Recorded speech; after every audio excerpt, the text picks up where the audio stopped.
Hello and welcome to Dad and Swebb Talk Sports. I'm Swebb. And I'm Dad. And we are the dad and daughter duo talking about all of our favorite sports moments from the week. Dad, how's it going? It's going pretty well, Swebb. It's going pretty well.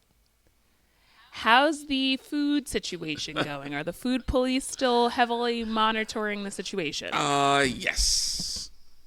They are, but I've changed my tactics, Swebb. I can tell you're looking a little big in the frame right now. I have put on some weight, Swebb.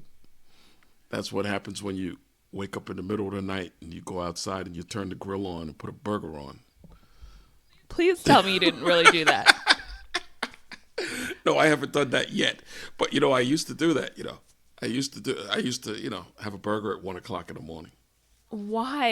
You don't need to do that. Well, you've heard of the midnight snack, haven't you? Oh, my goodness. I have. Okay. I haven't done that yet. But, Let's keep it that way. Yeah. Now, to give everyone a little bit of background, Dad, we recorded on Monday night, but you started using your hands too much, banged into the table, and the recording disappeared and ended abruptly. So, Hocus pocus, tonight, dominocus.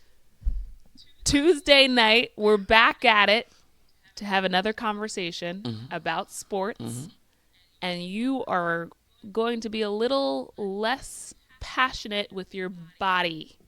I'll try. Movement. I'll try. Okay? Yes, I'll try. I know you grew up in the Bronx. There were a lot of Italians in the Bronx when you grew up. Yep.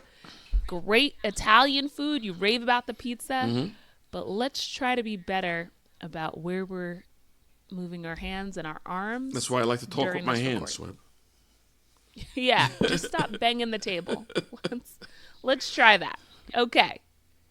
So should we kick things off? Let's kick them off. Let's talk about the Knicks. Ugh. Oh, boy. So the Knicks are 5-5 in their last 10 games. They're third in the Eastern Conference, 8.5 games behind the Cavaliers, 5.5 or 3, I believe, behind the Celtics.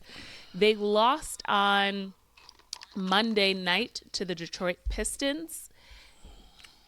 It's been a bit of a roller coaster with the Knicks. Dad, what are your thoughts on the Knicks' performance over the past week and a few days? Well, they're 5-5 over the last 10 games after they went 9 of 9 after they won 9 games in a row. This is what happens in sports. They still have some holes and they're not deep enough, Swebb, and they don't have enough outside shooting. They don't have a deep enough bench. So to give everyone a little bit of background, since if you're not completely following every Knicks game, last week they lost to Orlando, won against Toronto, got blown out against Oklahoma City, won against Milwaukee at home, and then Monday night, last night when we were initially recording, they lost to the Detroit Pistons at home. So a little bit of a win one, lose one, win one, lose one type of week for the Knicks. They're not deep enough. They don't have enough scoring. They're too dependent on Brunson and Towns. And they've been consistent. They've been scoring. They've been doing well every game. And then Bridges. See, their problem is, as good as their starting five is, OG's not an offensive player, number one. So there's games where he doesn't score 15 points. He scores 8. And Hart isn't a big offensive player. He's an excellent player, but scoring isn't his number one thing. He could have a great game and score 5 points. But the other two guys don't score enough to be able to beat most teams. Plus, their bench, they don't get big scoring off their bench most of the times. And McBride, he's been in and out of the lineup where he was more consistent scoring-wise before, but he's been hurt and a little banged up. So they don't have that one or two guys coming off the bench scoring 15 points, scoring 18 points on a consistent basis. So we've talked about this. I would put the Knicks starting five up against anyone. It's an extremely talented starting five. They have been great. I have very limited complaints about the starting five, despite some of the defensive lapses in the game against Detroit. But if we're to look at the data, because I'm a data girl, I like to look at the numbers and sift through. It's more than just that the Knicks are too reliant on their starters. Each one of their starters, all five starters, are averaging 34 minutes plus a game. All right. So if we're now looking at some of the production from the starters, the Knicks starters in total minutes throughout the season thus far, the Knicks are number one in the league with 1,483 minutes. The next best team is the Sacramento Kings with 1,342 minutes. So there's a 140-minute differential between Team 1 and Team 2 in the league in terms of total minutes played by the starting lineup. Now, if you that means that the bench is 30 of 30 when it comes to NBA teams in terms of total minutes played at 490 minutes. Next best team, once again, the Sacramento Kings. They're 29th in the league at 555 total minutes. And we've had some games in here where Karl Anthony Towns didn't play and was injured. A few of the guys sitting out for a game or two that has led to the bench players playing a few extra minutes in there. So now if we look at the offensive rating of the Knicks, the starters, number one in the league, 93.4 offensive rating. Next best team is the Denver Nuggets at number two, 86.3 offensive rating. Defensive rating for the starting rotation of the Knicks, 30 out of 30, 87.4. So they've got the best offensive rating and the worst defensive rating in the league. Now, if we're to look at the bench has an offensive rating of 30. They're the 30th team in the league because they're not playing many minutes. They're not putting up a lot of production. So it's not just that they're not playing a lot of minutes, but they're also not an offensive. Tibbs is working with three guys, sometimes four off the bench. They're not scoring enough points, and they're not bringing enough offensive production when they're in the lineup. So 30 out of 30 there. But when it comes to their defensive production, the bench is number one in the league in terms of benches across all teams in defensive production at 45.4. So what we're seeing here is that the starters, extremely gifted and productive offensively, not the most productive defensively, and vice versa. The bench, although they're hardly playing, and we're going off of a pretty small sample size considering that other teams are playing their bench far more, the bench, the worst in the league offensively, the best in the league defensively. So what this tells me, and what we've been talking about with Coach Tom Thibodeau, is I'd like to see him mix up the lineups a bit. I'd like to see him lean on his bench a little bit more. Now, I know in a game against Detroit, when you lose 124 to 119, it's tough to kind of bring in the bench, right? But we talked about this on Sunday. They're playing the Milwaukee Bucks. They're up 25 to 30 for most of the game, and the starters are still in there with 7 minutes to go in the fourth quarter. So if we're looking at the numbers, offensively, the starters are extremely productive, and they need more production out of the bench. Well, if you're going to use analytics like that. I'm no Billy Bean from Moneyball, the Moneyball era and Major League Baseball, but here's the thing.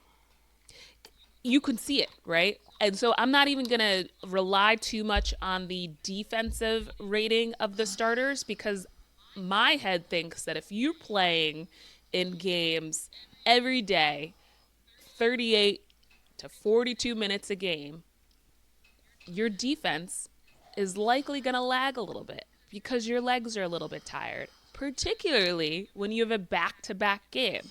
So now the Knicks beat up on the Milwaukee Bucks. They win by 30 points on Sunday. The starters all play 30-plus minutes for reasons unknown. Now on the first part of a back-to-back, they've put in a lot of time. They go back, that second game against Detroit, they're slower on defense. They're not able to close out. Detroit's able to move the ball around a bit, and guys are slow to get into defensive position. And there you go. You give up 124 points. So I don't necessarily think that the defensive rating is indicative of terrible defense holistically. Now, there could be parts of that. Yes, the numbers say that their defense isn't great. But part of that defensive rating might be that they're just playing on tired legs a lot of the times. And the first thing to go when you're tired is your defense. Second thing to go is your shooting accuracy. See all the stuff you learn when you when you watch a lot of games. You've been to a lot of games in your life. Plus, you played in a lot of games. I played basketball. I like the sport. I love watching basketball. I think it's a little bit easier to break down a sport that you grew up playing and you played on AAU teams, travel teams, school teams, all of these things. A lot of this stuff is also obvious. And if you like data, these are things that I didn't necessarily know the numbers were this proved my case to a T. But, you look at the numbers and it is a reflection of what I can actually see with my own eyes. Hey, you're right. You're right. You're right. And I told you Sunday, I'm watching the Bucks game. Jalen Brunson goes out with a little bit of a nick on the shoulder. Looks like he, has a serious injury at first. The starters are still in. They're up 25. I go to Twitter. I start tweeting to Tom Thibodeau. I say, Tom, it's time to take the boys out. They've played really well. Time to take them out. Give them a break. It's the first game of a back-to-back, and they're still in the game up 30. I don't know what we're doing, Tom. Now, I'm no head coach. I don't have as much experience as the Knicks head coach, but these are things that I'm scratching my head at quite often when I'm watching these games. Well, maybe they could use you on the bench there, Swebb, as one of the assistant coaches. You could, tap them on the shoulder and tell them to make the substitutions. That job plays pretty well, I'm there because I like fancy things, so I'm there for the paycheck, also to see my team succeed. I would think that he has access to this data as well because I was able to get it from NBA.com. So I don't know. I'd like to see them use the bench. I don't know how many more times I need to say it. I don't know if I need to, take a drive up to Westchester, knock on the training facility front door, and have a meeting with the head coach. But we've got a lot of young players. He doesn't necessarily trust the bench. Fine. But how do they get experience? They get experience by playing in NBA games. They can get some court time by playing in G League games. Love to see a little update that one of our players has scored 30 points in a G League game, but it doesn't really matter to me because at the end of the day, I want to see that translate into an NBA game, and they're not being given the opportunity to do that. You're right. When you're right, Swebb. And that's not often, but you're right. I'm right quite frequently. Now that you're sticking around with me a lot, stick with me, kid. Okay. Stick with me, kid. Stick with me. You're the reason that we're on take 2 of this episode. Okay? So you stick with me. You take a page out of my book. You just, buckle up. Class is in session. Get your notebook out and your number 2 pencil. Make sure it's sharpened. I don't like using. And just take notes. I'd rather use a pen. I don't like using pencils. They didn't even have pens when you were a kid.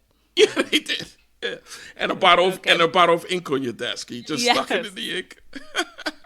With a feather on the top. Yes. You are old. Hey, it happens to the best of us. Okay, what's next, Swebb? Enough of this. All right, so we wanted to talk about college basketball because the rankings came out on Monday of the top 25 teams in college basketball, and North Carolina hasn't broken the top 25. They're scratching and clawing through every win, but it kind of goes back to some of the things that we were saying a few weeks ago about the SEC and the strength of their conference on the hardwood. Yeah, well, the rankings came out at the top 25, 9 Southeastern Conference schools. and I'm going to read these schools off. These are schools that were never big basketball schools. They were great in football, most of them, but basketball and the ACC, Atlantic Coast Conference, conference that North Carolina, Duke, Wake Forest, NC State are in, only one team in the top 25, Duke, who might be the best team in the whole country this year. Have you seen Cooper Flag play? I have, and he can ball, and I don't want to see Duke be the number one team in the country, but Well, they might. from what I've seen of everyone else They in the ACC, at least, they're clearing away the favorite. Okay, so you have Auburn is number one in the country. That's a football school. That was never a big basketball school. But right now, they're the best team in the country. Alabama, another school. Now, they've been trending up the last few years because it's got a brand new coach a few years ago. And Roll Tide. yeah, they're rolling okay. They're number 4 in the country. Florida, another school that years ago they were pretty good for a few years. They were real good. They won back-to-back championships. national champions. Yeah, and then the coach left. He's with the Bulls now. But that's considered a football school. Tennessee, another school, considered a football school. Kentucky, number 8 in the country. They've always been predominant basketball school. Texas A&M, number 11 in the country. Mississippi State, number 15 in the country. University of Mississippi, Ole Miss, 21, and Georgia, 23. These are schools that were known for football and some other sports, baseball. Now, all of a sudden, they're in the top 25. And then you have 6 Big Ten schools. Look at you diving into the data. You're a data guy. Well, I don't know if I'm a data guy. Well, I do like numbers. Did anyone ever tell you look like Billy Bean? No. I do like numbers, Swebb. I do like numbers. Okay. Numbers. You like numbers in your bank account. Numbers don't lie, Swebb. The numbers don't lie. The ball don't lie either. So SEC cleaning up. We talked about this, and a large portion of this, I believe, is the way that they're able to capitalize on NIL. That is the ability to bring in players that are in the transfer portal that now can get paid for playing college athletics. All of these schools are huge football schools. They also happen to be public institutions where the annual enrollment is in the 30 to 40,000 students per year, which means you've got a huge alumni base. These schools historically have had alumni who want to make sure that their football team succeed. And now they have turned a new leaf and they're focusing on basketball, and it is paying dividends. And all those schools still have big-time football programs, but the football teams are bringing in so much money, now they can start plowing that into basketball. And they're also plowing that into baseball, women's gymnastics, women's volleyball.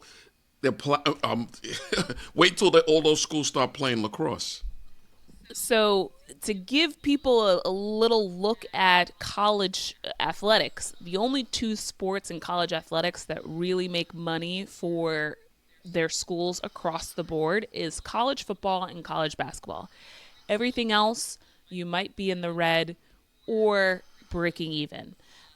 So those are the 2 sports that are making money for their schools. Now, if you're making millions and hundreds of millions of dollars on the college football side and you're able to take some of that money, I'd love to know what these schools have to use for NIL.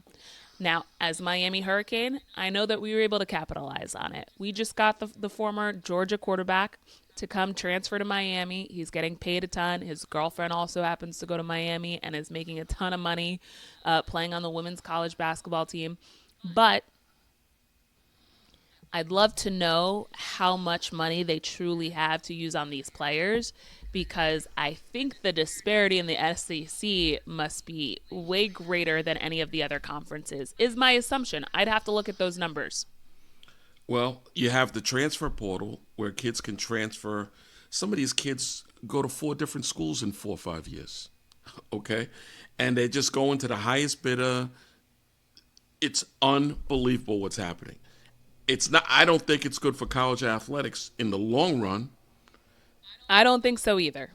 I don't like it. I like that players can get paid. I like that if you have a following, if you have a fan base, you should be able to get paid.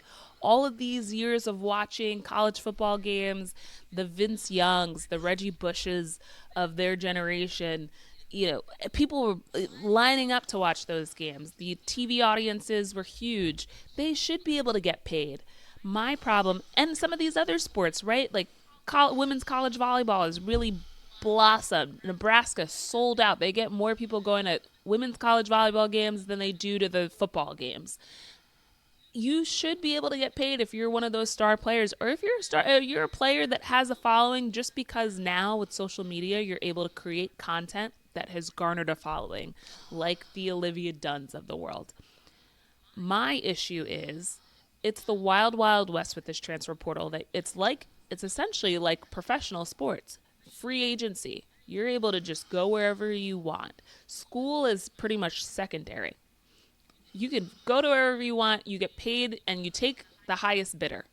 And it takes away some of the integrity of what college sports used to be, of you being an alumni of an alum of a school, or local kid who grew up rooting for a specific school and seeing the rich history and traditions of that school, and having players that maybe stayed for 2 years was typically a short time if wanted to get to the NBA, but most of the time you're a player who's staying for 3-4 years. So you really get to know these players. You get to see their development from freshman year to junior and senior year. You don't get that anymore with college sports, and that's really disappointing. It's very disappointing. And you and your brother both played. I don't think that would you have wanted to just hop around to different schools every year? No, as a college student, you build your friends, right? Like freshman year was great. You meet a ton of people. You come in onto campus sophomore year, you already have your friends. You already know the lay of the land. Like you're ready to go. You know where the best places to go are. You know where the parties are going to be. You know who to go to for, different things. And you already have that. You don't want to start new every year. You don't want to step foot on campus for the first time every year trying to figure out who your friends are and who your circle is going to be, because those people don't really get to know you in a year. Now, wait, did you say you know where the parties are going to be? Yeah, I know where the parties are. I went to school in Miami. You want to, let's not pretend like there weren't parties. And to be honest, the parties weren't as good as probably some of these other schools that are in the middle of nowhere. Because the school is in a really nice neighborhood where if you lived off campus, you probably lived next to a few people that didn't want college parties happening next door. But the nightlife was good in Miami. I didn't know that you were going to parties, Swebb. What, you thought I was just in the library every night? I thought you were getting to bed early so you could wake up for practice the next morning. Listen, I love getting to bed early, always have, but if there was something else to do, if there was a party to be had, I was there. So why every time when you're with me, you tell me good night at 9 o'clock, you're going to bed? Because you're not as fun as some of the parties from college.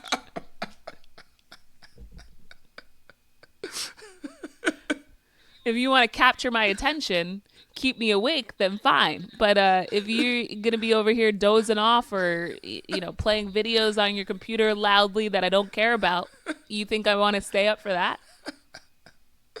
Okay, what else you got there? I have had enough abuse. All right. So, if you're playing good music, you don't even listen to music. No. That's the key to keeping me awake, is playing good music. I'm not a music guy, Swebb. Well, now you know why I go to bed early when I'm with you. Because sometimes, in New York City, you could be in a wine bar or a jazzy, loungy type of place. The vibes are great. It's like, oh, I'm in New York City. There's talented musicians, but it's a little dark in there. The music's a little bit slow. And after a while, I'm like, all right, I got to go home. Otherwise, I'm going to fall asleep here.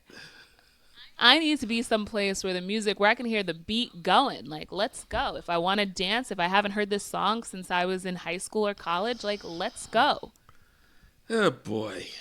That's the way to keep me awake.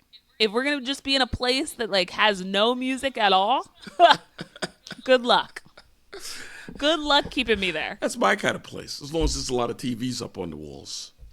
And there are plenty of places like that in New York City where and especially when there's a ton of games happening at once, like this past weekend, I went out because you had the college football, you had NFL, you have all these things happening at once.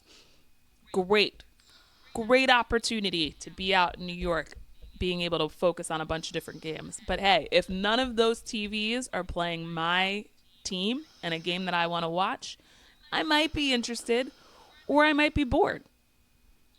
If you're playing music, though, good music, not 90s rock, emo type sleepy stuff, I'm not in. How about 60s and 70s stuff?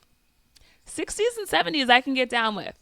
You throw in a little Jackson 5 in there, you know, the Temptations, you mix in a little 90s. Like, I love to mix old school with now kids today would say that what I listened to growing up is old school, but with your 90s millennial stuff, with a little bit of current stuff. But you know what's a great way to show your age in a bar in New York City? Oh. A song comes on from when you were in high school watching MTV every day and you sing every word. You give away your age. People are like, she's in her 30s. A song comes on from some artist that you've never even heard of, and 20 girls in the bar start standing up, screaming at the top of their lungs, and you're like, I've never heard this one. They know that you're old. That's how you give away your age in a bar in New York City. You sing every word to a song that was put out in the 90s or early 2000s. What about if a little Simon and Garfunkel or Mac Jones come on? You know, sometimes people know those. Oh, really? But a lot of times they don't. So that's really how it goes. And it's unfortunate. Sometimes I cry myself to sleep. Oh, man. All right. Speaking of crying, let's talk about the Jets. The Jets, you know, they're interviewing. They're interviewing a lot of people. Last time I checked in, they had interviewed 13 candidates for GM. They've also interviewed a ton of candidates for head coach. But as we've talked about, we want them to hire the GM first and then hire everyone else. That's just common sense. It's like, yeah, you want to hire the maitre d' before you hire the sous chef. Okay. So, as of Saturday, the last 5 candidates are the Broncos assistant GM, Washington Commanders assistant GM, the Bengals senior personnel executive, the Lions player personnel or special assistant to the president and CEO, and the Vikings SVP of player personnel. So as we've discussed, as I said, I wanted them to look at some assistant GMs and that next level down from that GM or the player personnel guy for some of these organizations that have had some recent success to try and find their GM. And that's who they're interviewing. I don't know who the top candidates are, but, you know, this list is pretty good. Yeah. But see, that's what they've done over the last 4 or 5 GMs they've hired. They've hired guys that were that next level down, and for some reason, it still doesn't work out. It doesn't work. It hasn't worked. Let me ask you, Yeah. if you were a GM of a current NFL team not named the New York Jets, and they called you, would you take the job to be the GM of the New York Jets? If I was in that business, If you were current GM of a team, a GM of the 29 other teams, would you take the Jets job? probably not. Well, there you go. Probably not, because you have to factor in a whole lot of stuff. Say you're the Tampa Bay GM. Why do you want to come into the New York area? Exactly my point. It's not just the New York area. It's the fact that this team and this organization has been struggling for many years, and they continue to do the same thing. They're repeating history over and over again. New GM, give him 2 to 3 years. A new head coach, give him 2 to 3 years, and let's rinse and repeat. You know the best way probably? Biting the bullet, getting a young GM, and sticking with him through thick and thin. Giving him whatever resources he needs and sticking with him. And A young GM being someone who is currently a GM. somebody that's an assistant GM or, or on some other organization, but fairly young, and sticking with him. You give him a 10-year contract. You're not firing him in 2 years. Sticking with him, and then have him hire a staff of also a few older guys for some experience, and then some younger guys, and develop from within. So as you're promoting, as you move along, you're constantly promoting up from guys that are already trained there, used to being in this market and living here and dealing with everything that New York entails. That's probably the best way to go. But to be dragging in a guy from here and dragging in a guy from there, that hasn't worked. That hasn't worked. Well, they're starting off the right way by interviewing assistant GMs for some really good organizations. I would think anyone would take the interview because any of these guys want to be the top guy, right? But now it's like, it's almost like scouting. How do you scout the person with the best potential? They might not have the most talent. When you're looking at athletes and you're looking at them while they're playing in college or while they're playing in the minor leagues or whatever it might be, before you draft guys or before you sign them to big contracts, you're scouting all of their skills. And it's not just their physical skills, it's their personal skills, it's their maturity, it's all of these different things. So I almost think that that's the way you have to find a GM and a head coach in certain regards. It's how much responsibility did they have with their organization? What is their thought process? How are they going about evaluating talent and bringing in the right players and bringing in the right coaches? All of these things, like, I don't know the questions, obviously. I'm not sitting in the room as they're interviewing all of the owners or interviewing all of these candidates, but you have to be able to scout the right guy who he might be the one with the least experience but shows the highest level of potential. You have to see that in that guy, but you also then have to entrust him with a lot of freedom to make decisions. I don't know. I'm hopeful. Now you asked me what I but would I don't do know. if I was would I take the job as a coach? You want me to tell you what I would do if I was the owner of the team?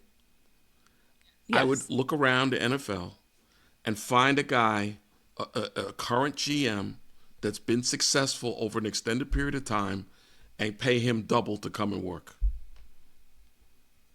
That's what I would do. And have him hire the coaching staff, not just the head coach, the assistant coaches.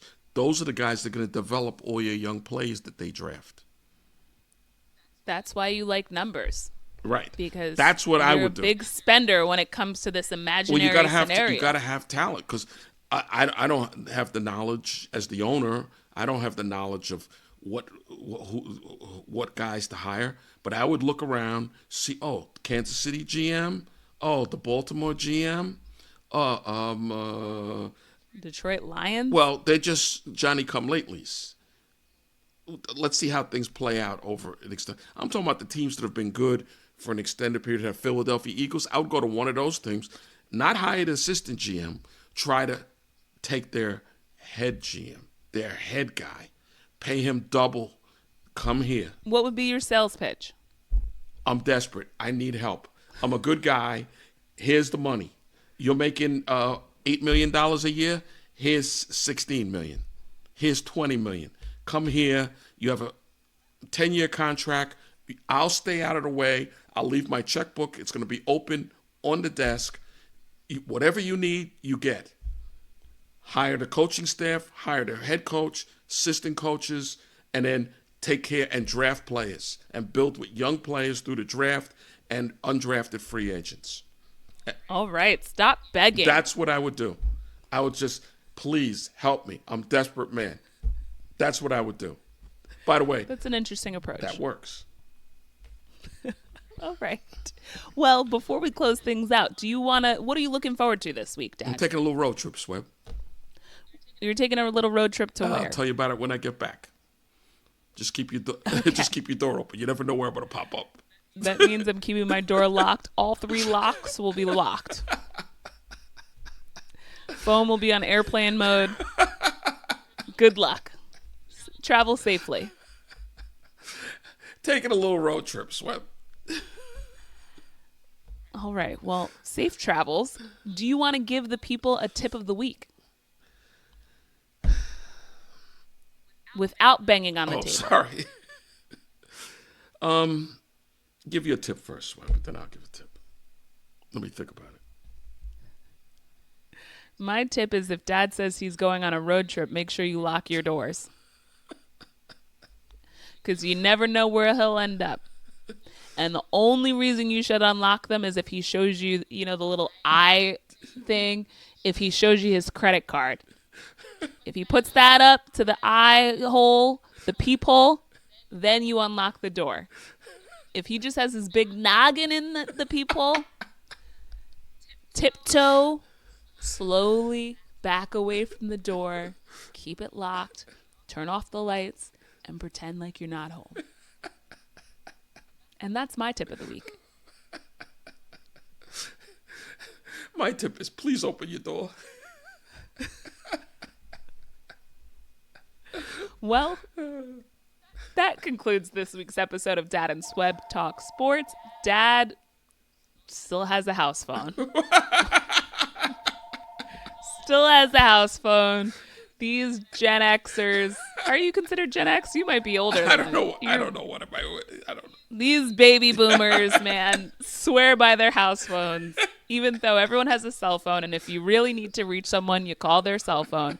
But that concludes this week's episode of Dad and Swebb Talk Sports. Make sure to follow us at Dad and Swebb on Instagram and X, and subscribe to us on YouTube and Rumble, and share this episode with a friend. We will see you next week. So long. Thank you for tuning in to Dad and Swebb Talk Sports, the show where we cover all of our favorite sports moments from the past week. Don't forget to subscribe on YouTube and Rumble, and follow us at Dad and Swebb on Instagram and X. See you next week.